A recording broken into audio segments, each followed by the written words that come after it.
So enche bia e na chesa rehusem bi ebeto odwa artist obi bia eyem ehye no everybody was shocked in this particular country because this particular woman who ye no incrophobibri anti ese oyare nipa America ne ho asem the former president of Ghana Jerry John Rawlings ne yire aye friend say Nana Konadu Agyeman Rawlings ni wu artist ebeto odwa recently no na on United Showbiz eba into a discussion and na chese Prophet Kumchacha ebe sende warning bi ema asofo akese omo Ghana hanum sei anoda Arnold Baidoo enso so de nsem to dwa akese o send message bi to a President John Dramani Mahama Kwame plus akasa Ola Michael enso so de nsem bi atudwa asansem no me sure say obepe say obetibi high vibes 24 trends but more than so subscribe to your YouTube channel no send any updates bi e be bia no onsa ebetumi akabi according to a Prophet Kumchacha no o say asofo amu okurom hanum sei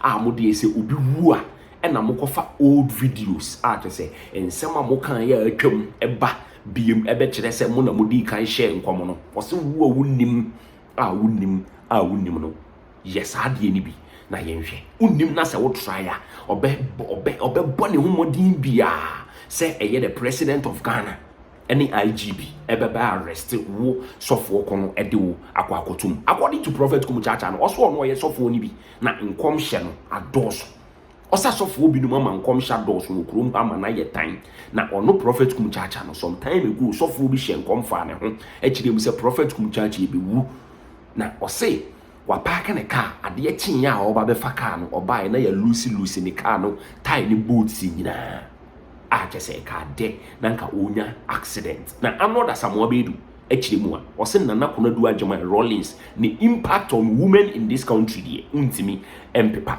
Ola Michael nsemo de tu dwa no e wo se wutie bi Ola Michael agoyi into details in some you'll be shocked share this particular video just also on United Showbiz when the she enso so akopiem wo ho ono nso ede ne nsem atu dwa Iti mete ye no me ane because ansa na UTV edi bibi beto ebedwam ana public no na waye nhwehwemu pa hu se asama a o ka no no kore okay iti mete wo UTV because na meni solo no mo dan ho ena na etie news na iti mete ye no maami hu se no kore na in fact maame no wabebo adwuma pa wabo adwuma pa me kai ebre bi Papa J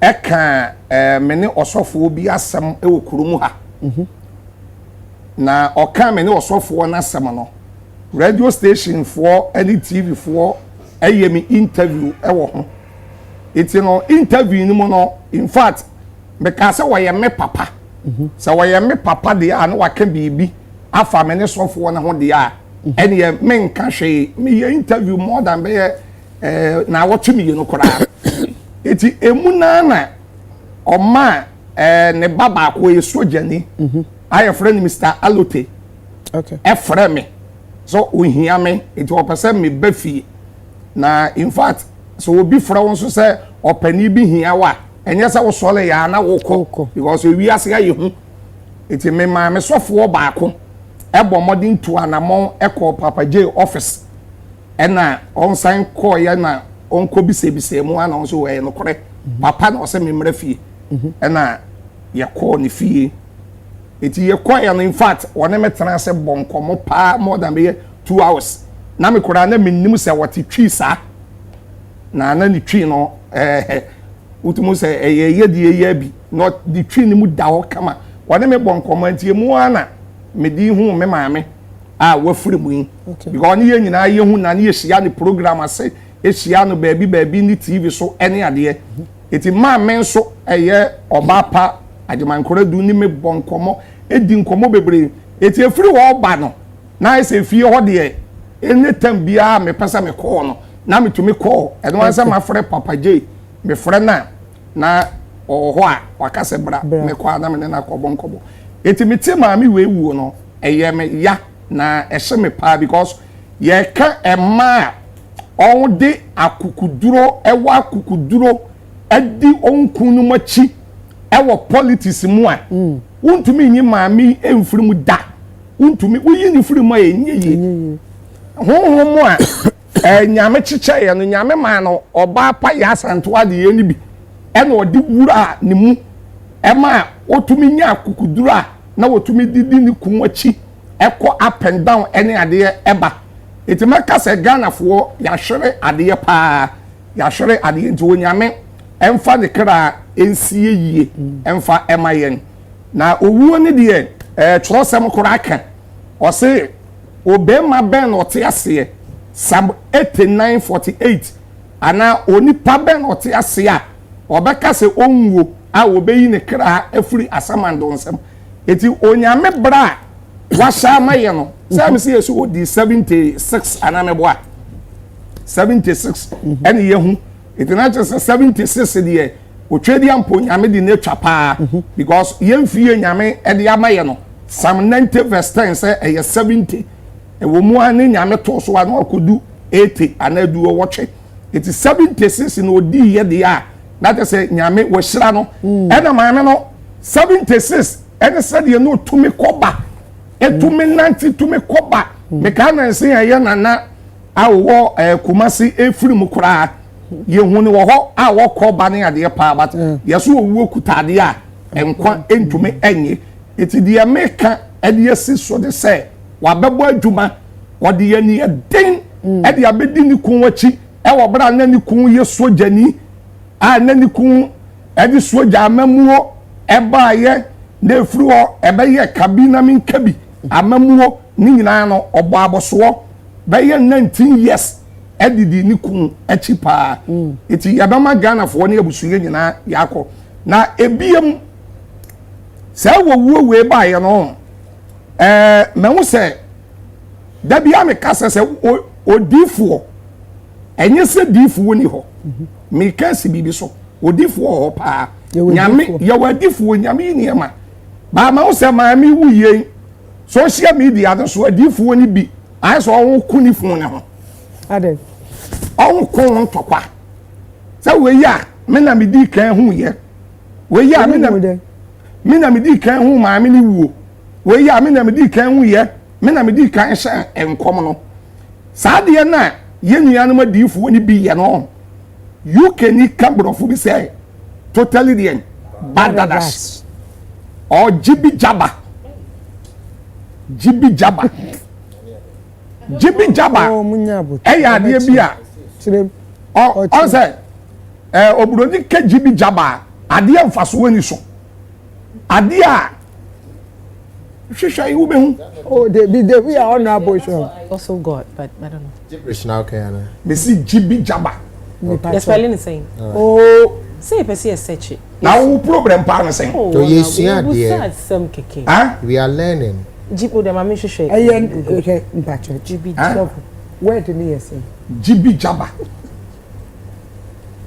it is say be hwehwe mamu na mu hu say ye no kora mo be den Oh, say me you be Yeah, saying. yeah. yebesia ye pese yesia it me hwehwe mamu What they din komo. na nkomo ya na media it ma me dia me kan say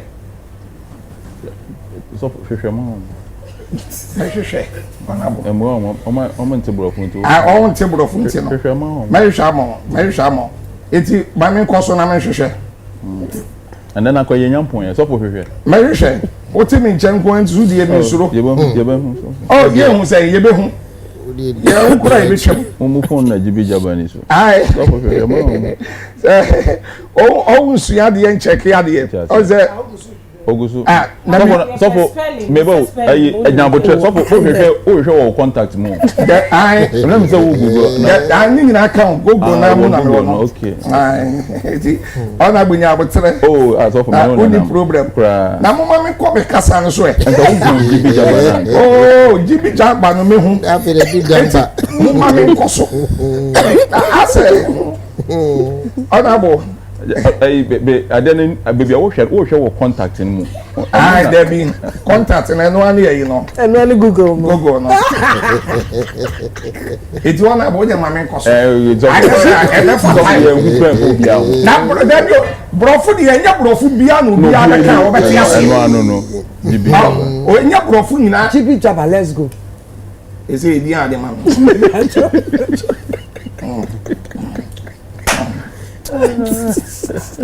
Eti mama the woman say na hwehwa ma so the woman say I say ya mama wuye no social media no so adifo me say adifo onyame yi ne ma kire Ujitum. onyame yi ne ma kire according to Amos 3:7 osi awurade nye bibi ade so yi na gina ye di e kire ne nko adifo etu onyame eyi bibi kire ba enyama bi koso wo man we mu ni kuremu a ebi atan sa obi wu a na obi dimrika ena mi na mi di kan hu ye ena mi na mi di kan hye nkom no ena mi na eti wo hu ye a wo hye nkom no enya ne nana de kura no en sen a wo hu ye na ma mi na wu na we ba ena mi na mi hu ye we nso se mi na mi di kan hu ye sa de no ye nyai To catch us up. me catch them in the animal beautiful ni bini asofo no esa enam so ma se ne ma no Roman chapter 2:24 say enam so ma enkrofo di nyame atam ye di se nyame din eti me mame the American e di esiso ahofe ene say obi awu wu no 76 years e yenhira yenya asemi na me hu ya na me na me di kan hye nkom ene na no so na ye se ani se ani ade no yenya saade no me dia me ma kan okromu wase sabe sade ebi wo social media no wo ye bon krofo di we yi bewu no obi ehwe ye no anfa bi ama me so Okay, be that.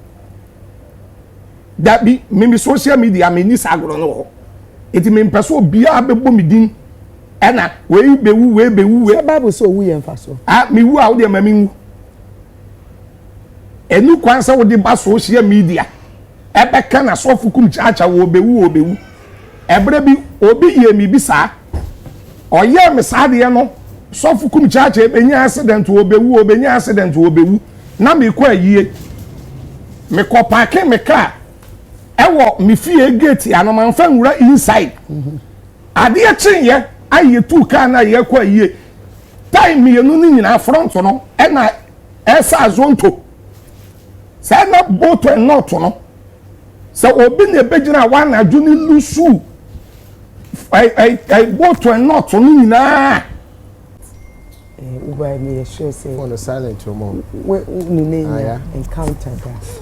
And also so I be your first lady that a day na walk out. No me say software kan sem ni nya software kan mi bibie no ha ye betan ja kan ho bebre bia nyame fa ne kra ensie ye be ma ebusuafo nyina ne oman mu no ene omo a oni omo ye adwuma especially 31st December for no so omo bo anipa bebre across the country be ma obi nyina yakọ this year there 2025 union no so de bae no ano odin just ohwe enipa ekọ this year na you don't know but ni nyina ye nyame asam ti e be ma busuafo no yakọ na ya twen ye no hyehyɛ Okay. may feel so see a man of some very defeating barrier but ohwe senia aban no issue statement aban mu penny for current and previous obia akofie hona I think say it's going to be something that is worth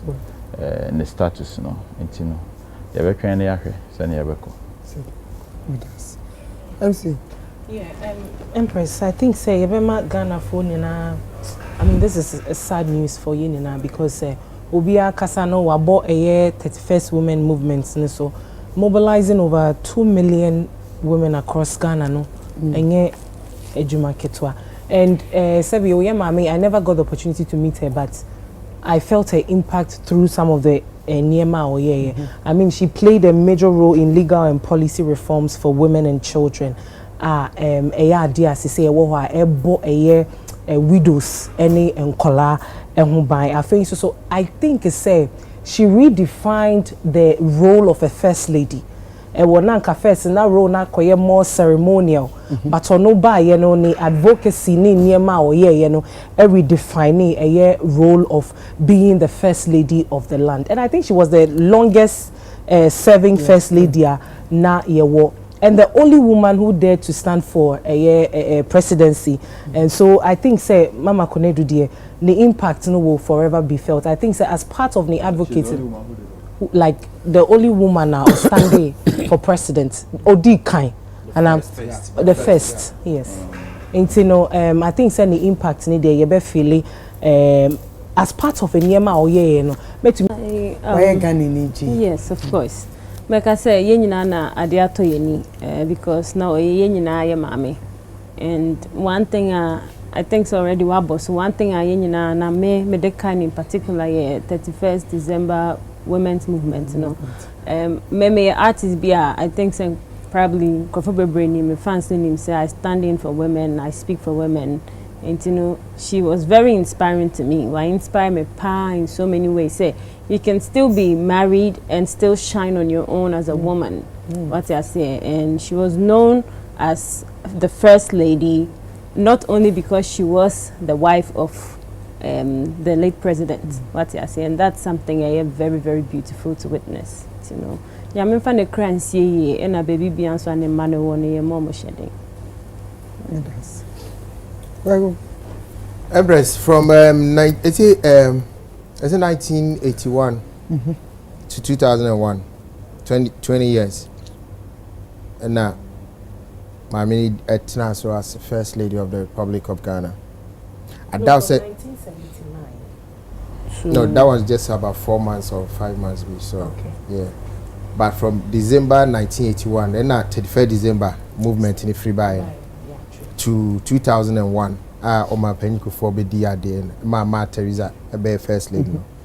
That was how long she was a first lady of Ghana. So because Abia, she's the most impacted first lady. You may not be able to argue because Obia maximum has been 8 years. To another transfer 20 years. Obviously, there are lots of things that she can do that the 8 years people may not have been able to do. So we've lost a very important person, a very important part of our history, which we cannot forget. And for me, ni papa the late Agyeman.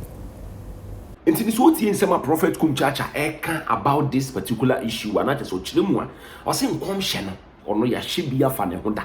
Na Prophet Kumchacha say, and commission as of for Moshe Ukromhano, adoso, and Trone doso do. Ose obi wu a na mo de mu hu say mo old videos e wo ho a che se mo kofaba wa keka na adwen a kire asofo a che so mo te sa na che se nye asem keto a afi yenkotie Ola Michael ne nsema odi to dwa about this particular issue. I think so owu ye no on be na ye omikrom Antoa. That's when I got to know that so she's related to D3ath for Antoa Ebusianko Army Free D3ath. So that's when I got to know, and that was the first time I met her, like in person. So I also believe that this particular year, Abia, Besamba Asante Memu, Utum for and I say, because of the Antoa na ne papa free no, but there year woman say, you know. Nipa bebre when need that so say ne ba Zeneto may become a very strong force Ghana from the NDC. So would have we sent back to say ache na ko hu a sa utwatu as the first woman to have contested for presidential. The history of how she left NDC to NDP yen candidate. But as ahodini any idea original and now so no, even though me kunu and the tea party and as me kunu a party ni, but me so me teme party na me imagine as a presidential candidate. One more mudi na chibebre no, they all were impacted by her, and most of them had something to do.